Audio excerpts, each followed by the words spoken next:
Hi, എല്ലാവർക്കും നമസ്കാരം. ഇന്ന് വളരെ അടിപൊളിയായിട്ടുള്ള വലിയ കപ്പലോടുന്ന തരത്തിലുള്ളൊരു മാങ്ങാച്ചാറാണ് ഉണ്ടാക്കുന്നത്. അച്ചാറുകളെന്ന് പറയുന്നത് മലയാളികളുടെ ഒരു പ്രത്യേക വീക്ക്നെസ്സാണ്. അച്ചാർ നമ്മൾ വേണമെങ്കിൽ എല്ലാത്തിൻ്റെ കൂടെയും കോമ്പിനേഷൻ ആക്കും അല്ലേ. നമ്മൾ ബ്രെഡിൻ്റെ കൂടെ വരെ നമ്മൾ അച്ചാറിട്ട് കഴിക്കുന്ന ആൾക്കാരാണ്. ഇവിടെ ഞാനൊരു 3 മാങ്ങയാണ് എടുത്തിട്ടുള്ളത് കേട്ടോ. ഇതിൻ്റെ തൊലി നല്ല കട്ടിയായതുകൊണ്ട് തന്നെ ഞാൻ ഇതിൻ്റെ തൊലി ഒന്ന് കളഞ്ഞിട്ടുണ്ട്. ഇനി നമുക്കിതൊന്ന് ചെറിയ കഷ്ണങ്ങളാക്കി ഒന്ന് അരിഞ്ഞെടുക്കാം.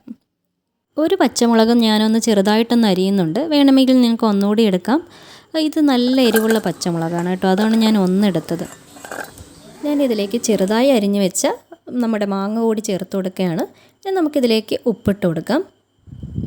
ഞാനിവിടെ കല്ലുപ്പാണ് എടുത്തിട്ടുള്ളത് കേട്ടോ. കല്ലുപ്പാകുമ്പം നമുക്ക് കുറച്ചുകൂടി നല്ല കണ്ടൻറ് ഉണ്ടായിരിക്കും. ഉപ്പിൻ്റെ നല്ലൊരു കണ്ടൻറ് ഉണ്ടായിരിക്കും. നമ്മുടെ പൊടിയുപ്പാകുമ്പോൾ ചിലപ്പോൾ അതിൽ ഉപ്പിൻ്റെ കണ്ടൻറ് കുറവായിരിക്കും. അതാണ് ഞാൻ കല്ലുപ്പ് എടുത്തത്. ഇവിടെ കൂടുതലും കല്ലുപ്പാണ് ഉപയോഗിക്കുന്നത്. കാരണം കല്ലുപ്പാണ് നമുക്ക് കുറച്ചുകൂടി ഒന്ന് വിശ്വസിച്ച് ഉപയോഗിക്കാൻ പറ്റുന്നത്.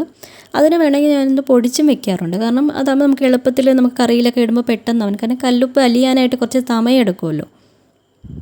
ഇനി ഇതൊന്ന് അടച്ച് വയ്ക്കാം. ഞാൻ ഇനി ഒരു 12 മണിക്കൂർ കഴിഞ്ഞിട്ടാണ് അച്ചാറിടാൻ പോകുന്നത്. എത്ര നേരം ഇരിക്കുമോ അത്രയും ടേസ്റ്റാണ്. കാരണം അതിനകത്ത് ഉപ്പൊക്കെ പിടിച്ച് ഭയങ്കര ടേസ്റ്റ് ആയിരിക്കും. ഇനി നമുക്കിതിനായിട്ട് ഞാനൊരു 10 അല്ലി വെളുത്തുള്ളി, ഒരു പിടി കറിവേപ്പില, ഒരു 3 ഉണക്കമുളക് കൂടെ എടുത്തിട്ടുണ്ട്. ഞാനൊന്ന് സ്റ്റൗ ഒന്ന് ഓണാക്കിയിട്ട് ഞാനൊരു ചീനച്ചട്ടി വെച്ചിട്ടുണ്ട്. ഇനി നമുക്ക് കുറച്ച് നല്ലെണ്ണ ഒഴിച്ചു കൊടുക്കാം. നല്ലെണ്ണ ഒന്ന് ചൂടായി വരുമ്പോൾ 1 ടീസ്പൂൺ നമുക്ക് കടുക് കൂടി ഇട്ട് കൊടുക്കാം. കടുക് പൊട്ടുന്നവരെ നമുക്കൊന്ന് വെയിറ്റ് ചെയ്യാമേ. ഇനി ഒരു 3 ഉണക്കമുളകും ഒരു പിടി കറിവേപ്പിലയും കൂടെ ഇട്ട് കൊടുത്ത് നമുക്കത് നന്നായിട്ടൊന്ന് പൊട്ടുന്നവരെ ഒന്ന് വെയിറ്റ് ചെയ്യാം. ഇവിടെ ഞാൻ വലിയ അല്ലി വെളുത്തുള്ളിയാണ് എടുത്തതുകൊണ്ട് അതിന് ഞാനൊന്ന് ചെറുതായിട്ട് നീളത്തിൽ മുറിക്കുന്നുണ്ട് കേട്ടോ. മുറിച്ചിട്ട് നമുക്കൊന്ന് ഇട്ട് കൊടുക്കാം. വെളുത്തുള്ളിയും കൂടെ അരിഞ്ഞത് ഇട്ട് കൊടുത്തിട്ട് നമുക്കൊന്ന് ജസ്റ്റ് ഒന്നിങ്ങനെ ഇളക്കി കൊടുക്കാം. ചെറുതായിട്ടൊന്ന് ഒരുപാടൊന്നും കരിഞ്ഞു പോകേണ്ട ആവശ്യമൊന്നുമില്ല. ചെറുതായിട്ടൊന്ന് മൂത്ത് വരുമ്പോഴത്തേക്ക് നമുക്കത് തീയൊന്ന് ലോ ഫ്ലെയിമിലിട്ട് നമുക്ക് കുറച്ച് പൊടികളൊക്കെ ഇട്ട് കൊടുക്കേണ്ടതായിട്ടുണ്ട്. തീ ഒന്ന് ലോയിലോട്ട് മാറ്റി കൊടുക്കാൻ മറക്കരുത്. അല്ലെങ്കിൽ ഒന്ന് ഓഫ് ചെയ്തിട്ടിട്ട് പൊടികൾ ഇട്ടാലും മതി. ഞാനിവിടെ ഒന്ന് ലോയിലോട്ട് മാറ്റിയിട്ടുണ്ട്. ഇനി നമുക്കൊരു 1/2 ടീസ്പൂൺ മഞ്ഞൾപ്പൊടി, ഒരു 3 ടീസ്പൂൺ കാശ്മീരി മുളക് പൊടി, 1 ടേബിൾ സ്പൂൺ എരിവുള്ള മുളക് പൊടി. ഇനി നമുക്ക് നന്നായിട്ടൊന്ന് വഴറ്റിയെടുക്കാം.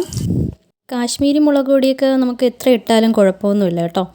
പക്ഷേ നമ്മൾ ഈ പാക്കറ്റിൽ വാങ്ങുമ്പോൾ ഒന്ന് സൂക്ഷിക്കാൻ. ഞാൻ ഇതുപോലെ ഒരു അബദ്ധം പറ്റി. കാരണം പാക്കറ്റിൽ വാങ്ങിച്ചിട്ട് എടുത്ത് കാശ്മീരി അല്ലേന്നും പറഞ്ഞ് കുറേ വരി ഇട്ട് കൊടുത്തു. പക്ഷേ ഭയങ്കര എരിവായിരുന്നു കേട്ടോ.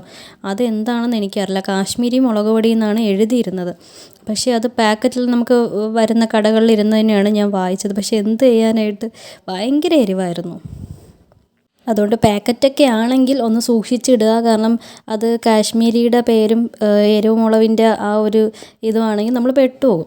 അപ്പോൾ ഞാനിതിപ്പോൾ നമ്മൾ പൊടിച്ചെടുത്തതാണ്, വീട്ടിൽ തന്നെ പൊടിച്ചത്. അതുകൊണ്ട് നമുക്ക് പേടിക്കേണ്ട. നമുക്ക് അറിയാമല്ലോ എത്രത്തോളം എരിവുണ്ടാവും എന്നുള്ളത്. ഇനി നമുക്കൊരു 1/4 ടീസ്പൂൺ ഉലുവ പൊടിച്ചത്, പിന്നെ ഒരു 1/2 ടീസ്പൂൺ കായപ്പൊടി. നമ്മൾ ഉപ്പിൽ കായപ്പൊടി ചേർത്തിട്ടുണ്ട് ഒരു 1/4 ഭാഗം. ഇനി ഞാനൊരു 1/2 ടീസ്പൂൺ കൂടി കായപ്പൊടി ഇതിലും കൂടി ഒന്ന് ചേർത്ത് കൊടുക്കുകയാണ്. ഒരു 1/2 കപ്പ് ചൂടുവെള്ളവും കൂടി ചേർത്ത് കൊടുക്കാം. ചൂടുവെള്ളം തന്നെ ചേർക്കണം, പച്ചവെള്ളമൊന്നും ചേർത്ത് കൊടുക്കരുത്. ഇനി ഞാനൊരു 3 ടീസ്പൂൺ കടുക്, ഞാൻ വറുത്തെടുത്തതൊന്നുമല്ല, നമ്മുടെ നേരെ പച്ചയ്ക്ക് തന്നെയാണ്, മിക്സിയുടെ ജാറിലേക്ക് ഇട്ട് നമ്മൾ തിരിച്ചൊന്ന് കറക്കി കൊടുക്കുക. അപ്പം ഒന്ന് ക്രഷായിട്ട് അത് വരില്ലേ. നന്നായിട്ട് പൊടിയണ്ട, ചെറുതായിട്ടൊന്ന് ഇങ്ങനെ നമ്മൾ ചതച്ചെടുക്കുന്ന പോലെ ഒന്ന് എടുക്കുക. ഇനി അതും കൂടി ഇട്ട് നമുക്ക് നന്നായിട്ടൊന്ന് മിക്സ് ചെയ്തെടുക്കേണ്ടതുണ്ട്. ഞാനതൊന്ന് നന്നായിട്ടൊന്ന് മിക്സ് ചെയ്തെടുക്കട്ടെ. കടുക് പൊടിച്ച് ഇങ്ങനെ ഇട്ട് കൊടുക്കുമ്പോൾ ഭയങ്കര ടേസ്റ്റാണ് കേട്ടോ. അച്ചാറിന് ഒരു പ്രത്യേക ടേസ്റ്റാണ് നമ്മളിങ്ങനെ കഴിക്കുമ്പോഴത്തേക്ക്. അതുപോലെ ഞാനിവിടെ വിനാഗിരി ഒഴിച്ചിട്ടില്ല. കാരണം ഞാൻ കുറച്ചേ എടുത്തിട്ടുള്ളൂ, 3 മാങ്ങയല്ലേ എടുത്തിട്ടുള്ളൂ. അതുപോലെ ഇത് ഭയങ്കര ടേസ്റ്റ് ആയതുകൊണ്ട് പെട്ടെന്ന് തീർന്നു പോകും. അപ്പോൾ നമുക്ക് കുറേ നാൾ ഇരിക്കണമെങ്കിലാണ് നമ്മൾ ഈ വിനാഗിരിയും കൂടെ ചേർക്കുന്നത്. 1 ടേബിൾ സ്പൂണോ 2 ടേബിൾ സ്പൂണോ ഒക്കെ വിനാഗിരി ചേർക്കാം, നമ്മൾ കുറച്ച് നാളും കൂടി ഇരിക്കണമെങ്കിൽ. ഇതിപ്പോൾ ഞാൻ പെട്ടെന്ന് തീർന്നു പോകുന്നതുകൊണ്ട് തന്നെ ഞാനിങ്ങനെ വിനാഗിരി ചേർക്കുന്നില്ല. ഇനി ഇതെല്ലാം കൂടെ നന്നായിട്ടൊന്ന് മിക്സ് ചെയ്തിട്ട് നമുക്കൊന്ന് തീയൊന്ന് ഓഫ് ചെയ്യണം. ഒരു കുറച്ച് സെക്കൻഡ് കൂടി ഒന്ന് ഇളക്കി കൊടുത്തിട്ട് നമുക്കൊന്ന് തീയൊന്ന് ഓഫ് ചെയ്തിടാം. ഞാനിവിടെ ഉപ്പ് ഇട്ടിട്ടില്ല. കാരണം നമ്മൾ ഈ മാങ്ങയുടെ ഉപ്പും കൂടെ ചേർത്തിട്ട്, മാങ്ങ നമ്മൾ ഇടുമ്പോൾ അതിനകത്ത് ഉപ്പ് പിടിച്ചിട്ടുണ്ടല്ലോ, അതും കൂടെ ചേർത്തിട്ട് നമുക്ക് പിന്നെ എത്ര ഉപ്പ് വേണമെന്ന് നോക്കിയിട്ട് വേണം ഇടാനായിട്ട്. ഇപ്പോൾ നമ്മുടെ ആ ഗ്രേവി ഒന്ന് തിളച്ചിട്ടുണ്ട്. നമുക്കിനി തീയൊന്ന് ഓഫ് ചെയ്തിട്ട് നമുക്കിതിലേക്ക് മാങ്ങ ഇട്ട് കൊടുക്കാം. കാരണം 12 മണിക്കൂർ ഇരുന്ന മാങ്ങയുണ്ട്, നല്ലപോലെ ഉപ്പുണ്ട്. നമുക്ക് അതിന് ശേഷം ഒന്ന് മിക്സ് ചെയ്തിട്ട് ഇനി എത്ര ഉപ്പ് വേണം നമുക്ക് നോക്കാമേ. ഞാൻ എല്ലാം കൂടെ ഒന്ന് മിക്സ് ചെയ്തൊന്ന് എടുക്കട്ടെ. തീ ഓഫ് ചെയ്തിട്ട് വേണം മാങ്ങ ഇടാൻ. ഞാൻ തീ ഓഫ് ചെയ്തിട്ടുണ്ട്, മറന്നു പോരുത് തീ ഓഫ് ചെയ്തതിനായിട്ട്. കാരണം മാങ്ങ അങ്ങനെ വെന്ത് പോകാനായിട്ട് പാടില്ല. അതുകൊണ്ട് തീ ഓഫ് ചെയ്തിട്ട് വേണം മാങ്ങ ഇട്ട് കൊടുക്കാനായിട്ട്. എനിക്കിനി 1 ടീസ്പൂൺ ഉപ്പും കൂടി വേണം.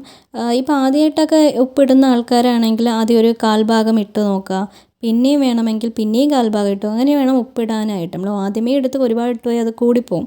അപ്പോൾ എനിക്ക് 1 ടീസ്പൂൺ ഉപ്പും കൂടി ആവശ്യമായി വന്നതുകൊണ്ട് ഞാൻ ഇടുന്നുണ്ട്. ഇതിലേക്ക് 1 ടീസ്പൂൺ ഉപ്പും കൂടി ചേർത്ത് കൊടുത്ത് നമുക്ക് നന്നായിട്ടൊന്ന് മിക്സ് ചെയ്തെടുക്കാം.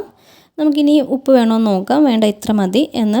ഞാനിനി ഇടയ്ക്കിടയ്ക്കൊക്കെ ഓരോന്നൊക്കെ എടുത്ത് കഴിച്ചിട്ടുണ്ടായിരുന്നു കേട്ടോ. കാരണം എനിക്കിവിടെ നിന്നിട്ട് സഹിക്കാൻ വയ്യ. അത്രയ്ക്ക് ആ ഒരു മണവും ഇങ്ങനെ നമ്മൾ ആവി പറക്കുമ്പോൾ അതിൽ നിന്ന് വരുന്നൊരു മണവും ആ ഒരു ടേസ്റ്റൊക്കെ കൊണ്ടിട്ട് വീണ്ടും വീണ്ടും ഞാനിങ്ങനെ ഓരോന്നെടുത്ത് കഴിക്കുക കേട്ടോ, ഈ ഉണ്ടാക്കുന്നതിൻ്റെ ഇടയിൽ കൂടി.